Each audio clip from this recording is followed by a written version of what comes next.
سلام به همه شنوندگان عزیز. امروز با یک موضوع داغ و آینده ساز در خدمتتون هستم. بلاکچین. اگر این نام برایتون آشناست نگران نباشید.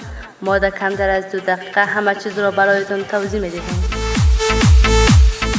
بلاکچین یک تکنولوژی برای ذخیره و انتقال معلومات است، اما یک تفاوت بزرگ. این معلومات به جای ذخیره شدن در یک مکان در هزار کامپیوتر در سراسر دنیا نگهداری می شود.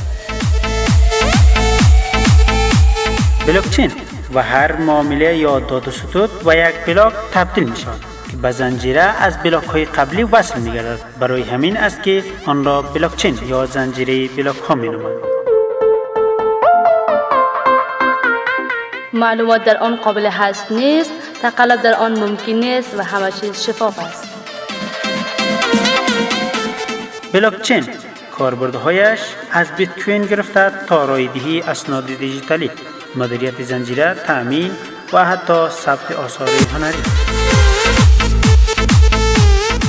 به زبان ساده، بلاکچین یعنی اعتماد بدون نیاز به واسطه. و این تنها آغاز راه است. با بلاکچین آینده روشن‌تر و آزادتر خواهد بود. آگاهی رمز موفقیت است. بلاکچین.